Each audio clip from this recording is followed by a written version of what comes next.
शनिवार का दिन था, छुट्टी का दिन। तारीख थी 25 अप्रैल 2015। नेपाल में जिंदगी अपनी ही रफ्तार से चल रही थी। हवा में हंसी की आवाजें गूंज रही थीं। किसी को नहीं पता था कि धरती बेचैन थी।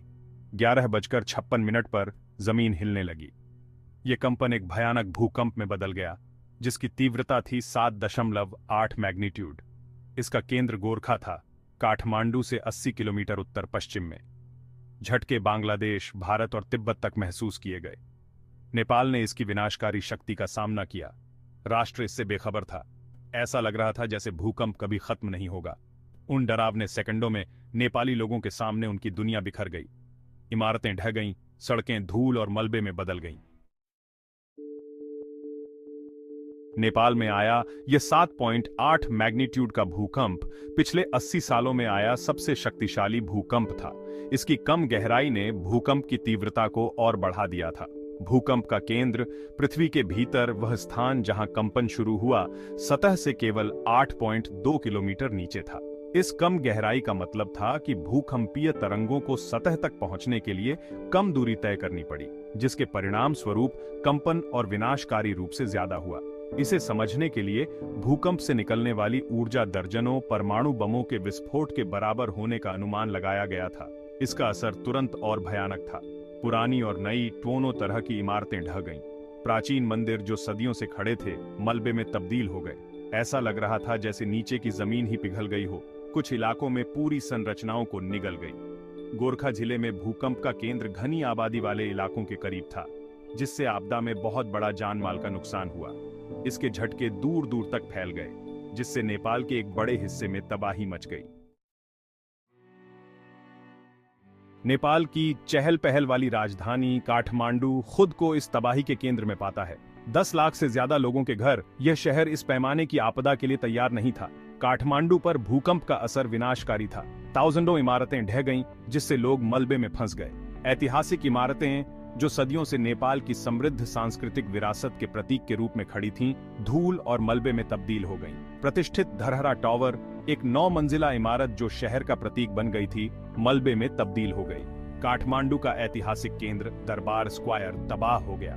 सदियों पहले कुशल कारीगरों द्वारा श्रम से बनाए गए प्राचीन मंदिर बुरी तरह क्षतिग्रस्त हो गए या पूरी तरह से नष्ट हो गए। पटन दरबार स्क्वायर और भक्तपुर दरबार स्क्वायर, जो यूनेस्को के विश्व धरोहर स्थल भी हैं, का भी यही हश्र हुआ।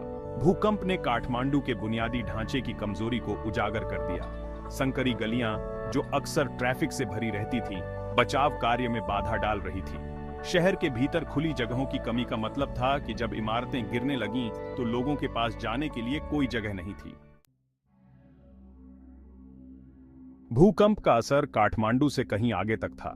पूरे नेपाल में पूरे गांव तबाह हो गए। स्कूल, अस्पताल और घर मलबे में तब्दील हो गए।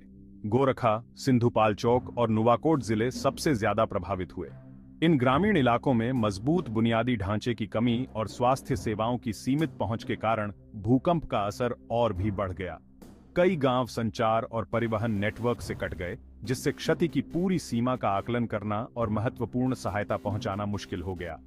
भूकंप के कारण हुए भूस्खलन ने पहाड़ों को ढंक लिया, जिससे गांव दब गए और सड़कें अवरुद्ध हो गईं। इन भूस्खलनों ने समुदायों को और अलग थलग कर दिया, जिससे बचाव और राहत कार्य और भी चुनौतीपूर्ण हो गए। नेपाल के बुनियादी ढांचे पर भूकंप का असर भयावह था। सड़कें बंद हो गईं, पुल ढह गए और संचार नेटवर्क बुरी तरह बाधित हुए। नेपाल का एकमात्र अंतर्राष्ट्रीय हवाई अड्डा, त्रिभुवन अंतर्राष्ट्रीय हवाई अड्डा, क्षति के कारण अस्थायी रूप से बंद करने के लिए मजबूर होना पड़ा, जिससे देश और अलग थलग पड़ गया। भाग 5, विरासत का नुकसान। नेपाल की सांस्कृतिक विरासत पर भूकंप का प्रभाव अथाह था। प्राचीन मंदिर, जो पवित्र स्थानों और स्थापत्य चमत्कारों के रूप में प्रतिष्ठित थे, बुरी तरह क्षतिग्रस्त हो गए। इन अपूरणीय संरचनाओं का नुकसान राष्ट्र की पहचान के लिए एक धक्का था। प्रतिष्ठित धरहरा टावर, काठमांडू का प्रतीक, मलबे में तब्दील हो गया। काठमांडू का ऐतिहासिक केंद्र दरबार स्क्वायर तबाह हो गया। पटन और भक्तपुर दरबार स्क्वायर का भी यही हश्र हुआ। इन विरासत स्थलों के विनाश का नेपाली लोगों पर गहरा प्रभाव पड़ा।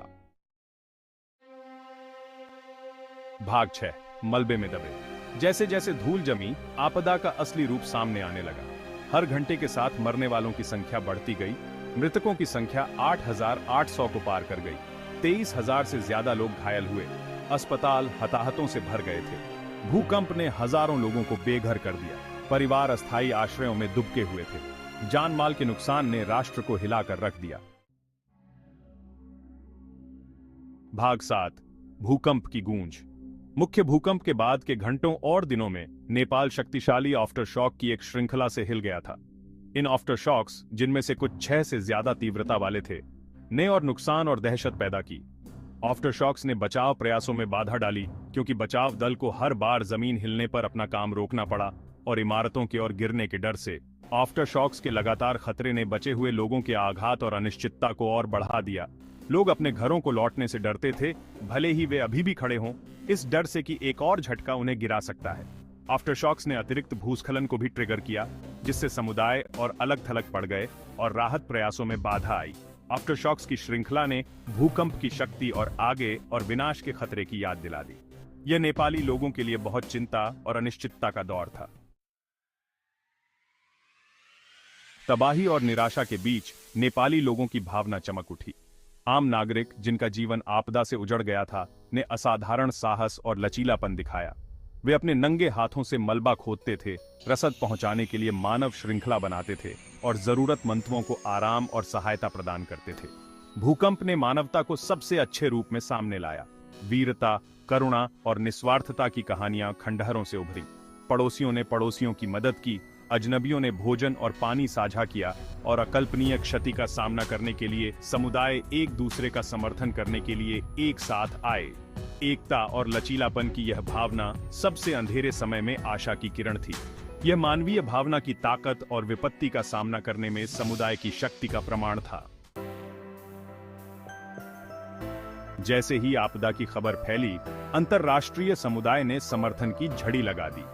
दुनिया के सभी कोनों से सहायता मिली, क्योंकि देशों और संगठनों ने भूकंप से तबाह राष्ट्र को सहायता प्रदान करने के लिए काम शुरू कर दिया।